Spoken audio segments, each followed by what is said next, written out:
अस्सलाम वालेकुम guys, it's me Taiba और उम्मीद करती हूँ आप बिल्कुल ठीक ठाक होंगे, खैरियत से होंगे, अपने प्यारों के साथ होंगे। लेकिन अफ़सोस उन लोगों का है जो अपने प्यारों से जुदा हो गए।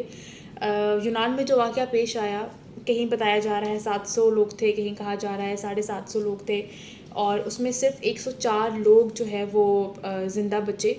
उसमें 300 पाकिस्तानी थे। ये वाक़या यूनान में, जैसा कि आप सब जानते हैं, पेश आया और वो लोग इल्लीगल तरीके से जो है वो ट्रैवल कर रहे थे और इटली की तरफ जो है वो रवाना हो रहे थे।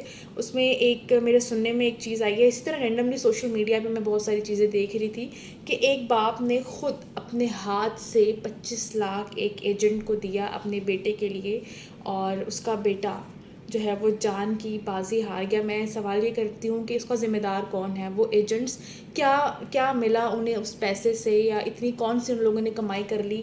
कहाँ है वो लोग जो इनको देख नहीं रहे? मेरा सवाल उस गवर्नमेंट से है। हमारे मुल्क में इतना सब हो रहा है, ये इल्लीगल तरीके से जो लोगों को लेके जाया जाता है, उनकी जानों के साथ खेला जाता है। वो शायद इतने इमोशनल में होते हैं, इतना कितना उन लोगों ने कमा लेना था, या शायद बाहर जाके वो अपनी फैमिली की, अपने ख़ानदान की ज़्यादा से ज़्यादा कफ़ालत ही कर सकते थे। इससे ज़्यादा कोई उन्होंने जायदादें, ज़मीनें या इतना कुछ भी नहीं बना लेना था। लेकिन अफ़सोस तो इस बात का है कि अपनी जान की बाज़ी वो लोग हार गए। कोई पूछने वाला नहीं है, कोई बताने वाला नहीं है कि आप क्या कर रहे हैं, आप किस तरह से कर रहे हैं। और वो एजेंट्स जो सिर्फ़ उनको एक सुहाने बाग दिखाते हैं, एक सुनहरे बाग दिखाते हैं कि आप फ़ौरन से चले जाएँगे, कोई प्रॉब्लम्स नहीं आने वाली, रास्ते में कितने इश्यूज़ आ सकते हैं।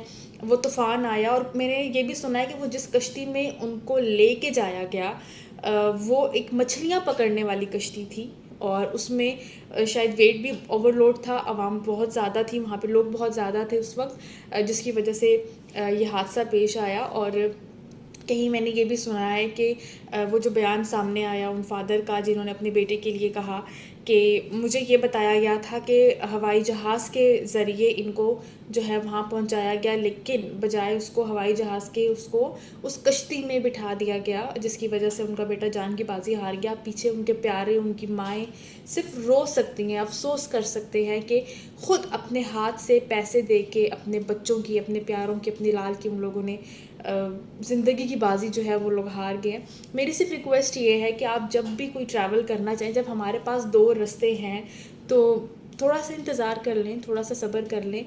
देने वाली रब की ज़ात है, वो सबको नवाज़ता है, वो सबको देता है। और ख़ैर हम ये भी नहीं कह सकते कि होता कुछ भी नहीं है। जब आपका एम होता है, जब आप कुछ करना चाहते हैं, तो यकीनन आप कर गुज़रते हैं। लेकिन जब हमारे पास 2 रास्ते मौजूद हैं, तो बजाय इसके कि हम क्यों किसी गलत रास्ते को इख्तियार करें। और मैं सिर्फ यही इदारों को कहना चाहूँगी, हमारे जितने भी इदारे पाकिस्तान में काम करें, मैं सिर्फ यही कहना चाहूँगी, खुदारा इन लोगों को देखें, इन लोगों को कहाँ पे ये इस तरह से कारोबार कर रहे हैं, किस तरीके से ये लोगों को लेके जा रहे हैं लीगल तरीके से। जब तक कार्रवाई नहीं होगी, आज 750 लोग थे, 700 थे, उससे पहले 1100 लोग, इससे पहले भी एक हादसा पेश आ चुका है, तो ये ऐसे ही आता रहेगा। लोग ऐसे ही ज़िंदगियों के साथ जो है वो खिलवाड़ करते रहेंगे, जब तक इस पे बात नहीं की जाएगी, जब तक इस पे हम कुछ जो है वो इदारे इस पे वर्क नहीं करेंगे।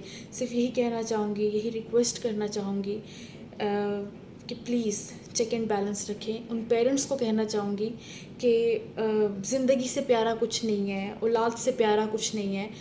अपने प्यारों का ख़्याल रखें, अपनों का ख़्याल रखें, एन्जॉय करें टाइम को। ये जो हादसा हुआ, ये नहीं होना चाहिए था, ये नहीं भी हो सकता था अगर हम लोग इस पे एहतियात करते, लेकिन हमने नहीं की। हम कहते हैं ना कि हम कभी-कभी अंधे हो जाते हैं, हम कभी बहरे हो जाते हैं, हमें कुछ नज़र नहीं आता या शायद हमें कभी कुछ सुनाई नहीं देता। लेकिन जब आपकी ज़िंदगी का सवाल आता है, तो ज़िंदगी से बढ़कर कुछ नहीं है। आपको सब कुछ मिल सकता है, आपको सब कुछ मिल सकता है। आप अपने मुल्क में जो है आप वहाँ भी मेहनत कर सकते हैं। अब अगर आप बाहर जाना भी चाह रहे हैं, तो काइंडली आप लीगल तरीके से जाएँ, जहाँ पे कम से कम आपकी जान को ख़तरा ना हो। आपको पता हो कि आप कोई रिस्क नहीं ले रहे, आप एक सेफ़ साइड से जा रहे हैं।